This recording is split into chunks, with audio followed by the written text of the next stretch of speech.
Hello, everybody. So, Video Display Terminal, or VDT, for us who spend our days on computers, it's really important to have the correct ergonomics so that we don't end up with repetitive motion injuries and other injuries. So, thankfully, my predecessor narrated a wonderful video for you, so she's done my work for me. So, I'm going to press play and sit back and enjoy the show. You'll be able to understand ergonomics and its benefits, recognize signs and symptoms of early injury, identify work activities that can lead to injury, list examples of ergonomic principles that reduce risk of injury, and conduct a workstation evaluation.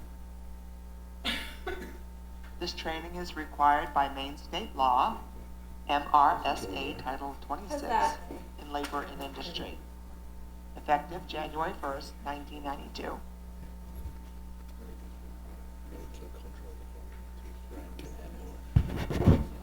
As we go into our presentation, the following definitions will help you better understand the content. The Bureau refers to the Bureau of Labor Standards. Your employer, in this case, is the town of Gray. The operator is yourself, especially if you use the computer for 4 or more consecutive hours every day, and your terminal is your video display, otherwise known as a monitor or a screen. Because the town of Gray employs more than 6 employees, we're required by Section 252 of MRSA Title 26 to provide training within the first month of your hire and annually thereafter. So, training will be provided each year during our regular staff mandatory training day. During your training, we're required to provide notification of your rights, an explanation of the proper use of terminals, protective measures when necessary to avoid symptoms, and instruction on how to achieve and maintain proper posture. Finally, you'll learn how to adjust your workstation equipment so that you can avoid any problems. So what exactly is ergonomics? It can best be defined as the science and practice of designing jobs and workplaces to match the capabilities and limitations of the human body. It is fitting the job to the worker, not the worker to the job. And why then do we care about ergonomics? Firstly, and most importantly, ergonomics helps to prevent musculoskeletal injuries. Also, it'll improve the quality of your work, improve the quality of your life, and reduce fatigue and discomfort while you're working. There are thousands of injuries known as WMSDs, or work-related musculoskeletal disorders, in Maine every year. We're here today for our education on injury prevention because it's an important part of safety and health.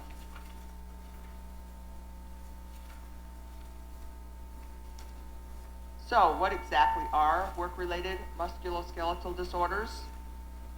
They're also known as cumulative trauma disorders, repetitive strain injuries, or overuse injuries.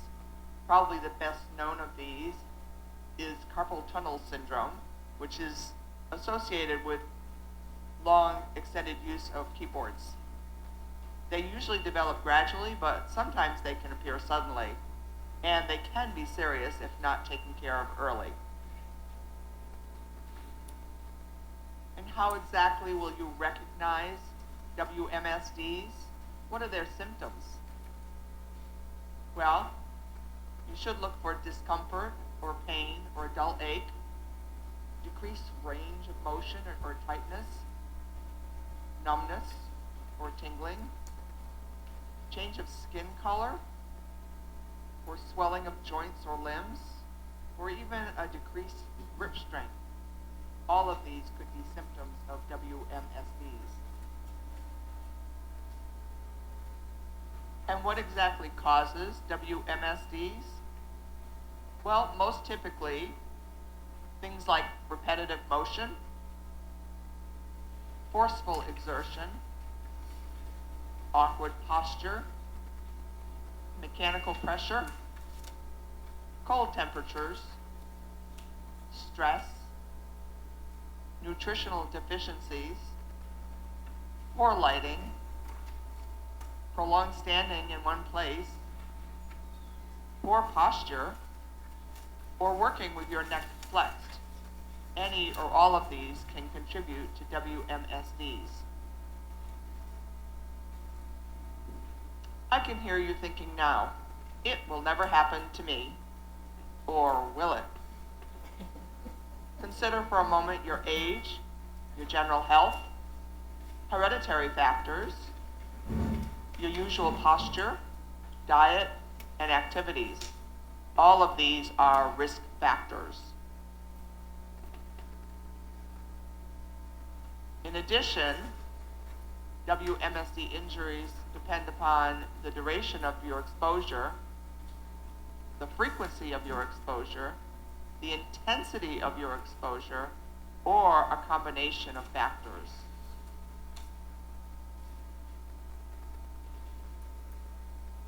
Here is just one example of how these injuries may occur. I like to call this the "it hurts when I." Notice the subject stretching to retrieve a notebook on the top shelf, overextending his reach, and potentially causing an injury.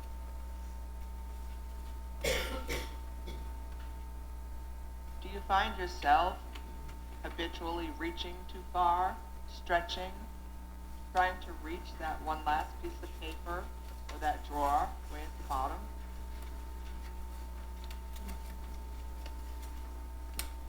Organizing your work area so that things you need regularly or more often are in your primary work zone and things that you need less often are further away is one way to help prevent this sort of problem. Here's another problem called static posture. It happens when you don't move enough. You find yourself sitting in the same position for extended periods of time, eventually causing pain, which might be temporary or longer lasting. A simple habit of stretching now and then relieves this problem by relieving static posture, keeping your fluid circulating, and preventing toxins from building up in your tissues.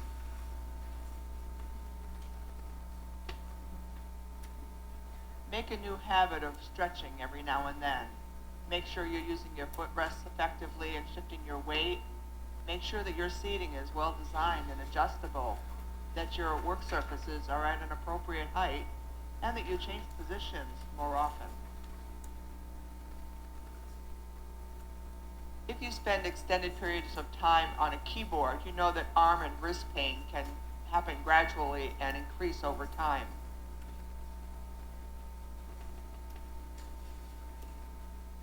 Improper keyboard posture, including bending your wrists to the side or upwards, can exacerbate this problem. Fortunately, some very simple retrofits can help alleviate this problem and improve worker comfort, keeping wrists straight and elbows open with a mouse supported at hand level. It reduces muscle strain and supports the benefits of the existing chair and other ergonomic tools. It's a simple keyboard tray. Here are some other suggestions for alleviating pain related to keyboard work. First, think about spreading your keyboard work throughout the day, if at all possible. Use macros to reduce the number of keystrokes when common functions are in play. Take stretch pauses, as described earlier, and improve your posture and move around as much as possible. A number of alternative keyboard styles are available to suit individual comfort and style. And don't forget your mouse. Mouse pads and other forms of support for your wrist will go a long way to alleviating wrist pain.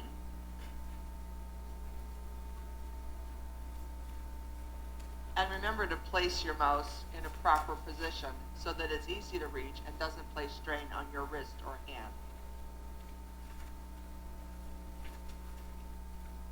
As with keyboards, there are alternative mouse styles available to suit individual preference. Your office chair plays an important role in preventing WMSDs. It should be the right size with adequate lumbar support and of a proper height. It should have armrests, preferably removable, and a seat pan that is comfortable. It should include a good foundation and should be easily adjustable while sitting. If you haven't already done so, when you get back to your office, have a seat. Check for the chair adjustments for backrest and lumbar support, as well as your seat pan, the height of the chair, the foundation, and the armrest. You might be surprised at how much it can conform to your needs. Adjusting your chair can be a little tricky, but is well worth the effort. First, adjust your office chair seat height. This is usually controlled by a lever or a button on the underside, which you need to lift upwards or press. Begin by raising the chair's gas lift to its full height. Then, using the height control, lower yourself gradually until you have the correct seating angle, which allows your feet to lie flat on the floor and your legs and hips at a 90 to 100 degree angle. You can use an ergonomic footrest if you have a problem attaining the correct position. Next, adjust the office seat back height so that it gives good support to your lower back and maintains your spine's natural curvature. If your seat has a seat depth adjustment, adjust it to suit the length of your leg. It's also important to set the tension required to recline comfortably when you want to lean back in your chair. This adjustment is usually a large knob on the center underside of the chair. Just turning it to the left or the right to increase or decrease the pressure allows you to correctly set the tension to recline smoothly and comfortably. Then, adjust your chair's armrest so that your shoulders hang naturally with your forearms resting comfortably on the arm pads. With a bit of experimentation, you should be able to adjust your chair to allow for comfortably supported seated posture. Here we can see that with the armrest too low, there's no support for your arm, while if it's too high, your shoulders will be in a hunched position. Ideally, your arm should rest comfortably on the armrest at a 90 to 100 degree angle at the elbow. Here we see a real-life example of improper and proper positioning. Notice how much happier Judy is when her arms are in the right position.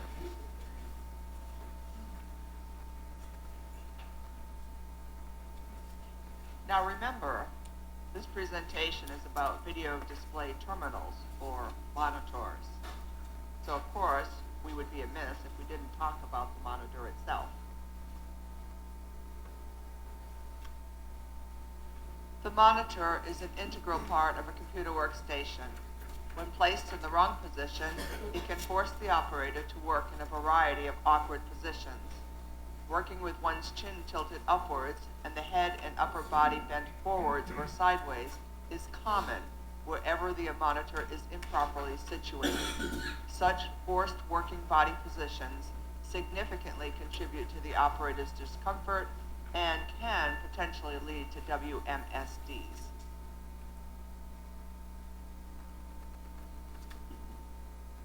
To set up your monitor correctly, consider the following general guidelines. Center your monitor. For most workstations, the best position for your monitor is directly in front of you. Putting the monitor off-center can cause neck and shoulder pain due to twisting and awkward posture. Sit arm's length away. Your monitor should be about an arm's length away when you're sitting back in your chair. Sitting too close or too far from your screen can cause eye strain. If you have a large monitor, say 20 inches or larger, you should sit it slightly further back. Position the top of your screen level with your eyes. The ideal viewing height is to have your eyes level with an imaginary line across the screen, about 2 inches to 3 inches below the top of the monitor. Tilt your monitor slightly upward. Tilt the screen so that the base is slightly closer to you than the top. This enables you to view the entire screen and the display more clearly. Tilting the monitor downward isn't recommended unless necessary to reduce the glare of overhead lights or if your monitor is too high and can't be adjusted. Beware of your windows. Windows are a common source of glare on the monitor. If you work in a room with windows, be sensitive to any reflections or glare that may show on your monitor and cause you to squint. If left uncorrected, glare will cause discomfort, eye strain, and headaches. Try to reposition your monitor so that there's no glare on the screen, but avoid putting it in a position that's uncomfortable to view. If you can't avoid the glare by readjusting your monitor position, consider a high-quality glass anti-glare screen. Balance the brightness of your monitor. You should adjust your monitor so that its brightness is approximately equal to the area directly behind it. The goal is to eliminate any contrast between the brightness of the screen and the area behind it. Adjust your font size and color. The size of your text should be about 2 to 3 times the size of the smallest text that you can read. Black text on a white background is usually the easiest to discern when word processing. Consider a swivel arm. If you frequently interact with others and placing your monitor in the recommended location would interfere with your interactions, consider purchasing a swivel arm. Swivel arms enable users to maintain proper monitor location while in use and easily swing their monitors out of the way when not in use.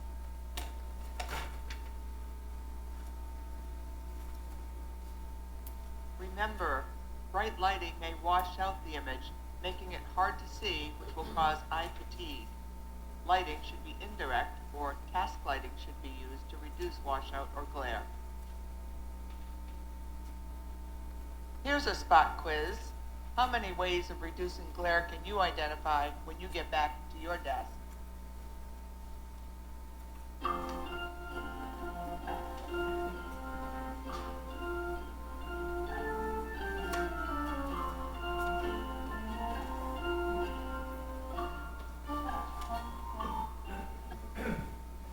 So to summarize, your posture checklist should include the following.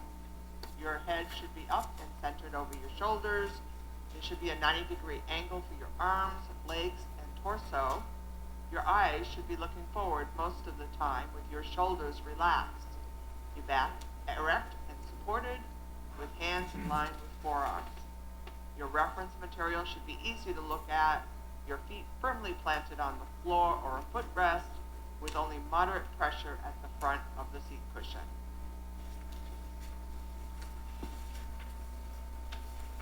Remember our definition of WMSD? It's a work-related musculoskeletal disorder, and there are lots of other ways that they can occur. Consider your telephone posture. Your tendency might be to cradle the phone between your neck and shoulders while jotting down information, but all that time with your head cocked and your shoulders scrunched can lead to strained muscles.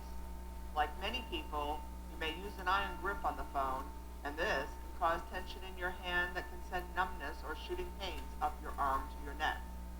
The better way is to use a headset attachment so that you can talk hands-free. At all other times, hold the handset to your ear, keeping your shoulders down and even, and your head and neck straight, not tilted to one side or the other. Hold the phone with a light, easy grasp, and switch hands after about 10 minutes. Remember, even when the workstation design and environmental factors are at their very best, a worker can still suffer discomfort and injuries from factors related to the work process.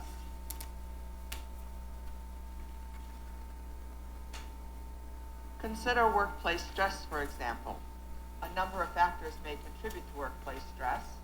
High workloads and or unrealistic deadlines can make people feel rushed, under pressure, and overwhelmed, while insufficient workloads can make people feel that their skills are being underused. Concerns about job security, lack of career opportunities, or level of pay can also stress folks out, as can bullying or harassment in the workplace. Clutter can also play a significant role in how we feel about our workplaces and about ourselves. Messy workspaces leave us feeling anxious, helpless, and overwhelmed. Yet rarely is clutter recognized as a significant source of stress in our lives. Fortunately, there are some simple solutions to help us gain control of the clutter in our workspaces. So, hopefully you've learned a few things that will help you prevent WMSDs and keep you happier and healthier in your workplace. I know what you're thinking. What's next? You'll receive a safety comfort checklist that will help you to identify any hazards at your workstation. Then, assess the risk and learn how to control the risk, especially through adjusting your workstation to fit your needs. If you identify workplace problems or notice any WMSD symptoms, report to your immediate supervisor as soon as possible. Comprehensive injury reporting is important to the success of our ergonomic process. The goal of the effort is to reduce factors contributing to WMSDs, with early reporting, diagnosis, and intervention helping to limit injury severity, improve the effectiveness of treatment, minimize the likelihood of disability or permanent damage, and also reduce workers' compensation claims.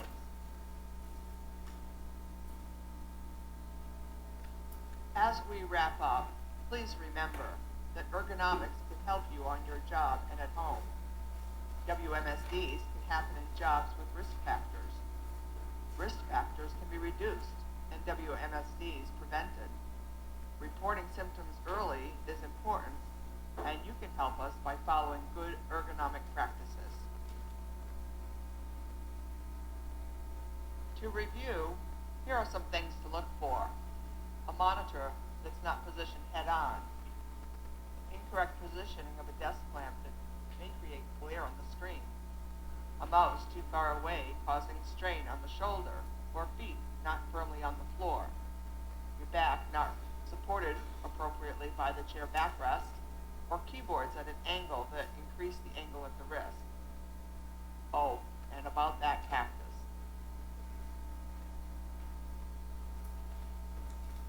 So now I'll leave you with some examples to take with you. First, I caught Dean working away at his keyboard. If he goes home with a sore back or a shoulder, maybe his posture is a factor? I call this one the slouch. And here we have Pam entering data into Trio. No small wonder if she develops any number of WMSDs with this posture that I like to call the hunch.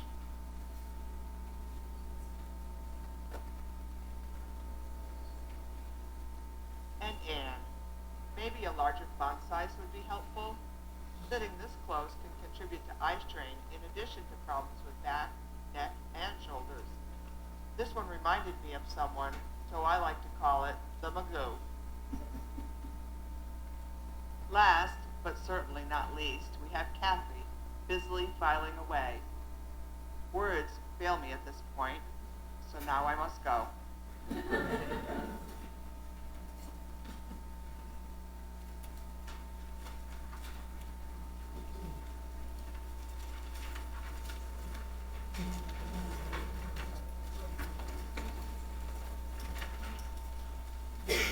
All right, does anyone have any questions? All right, and if anybody needs any help setting up your computer station with the best ergonomics, just let us know. I can definitely help.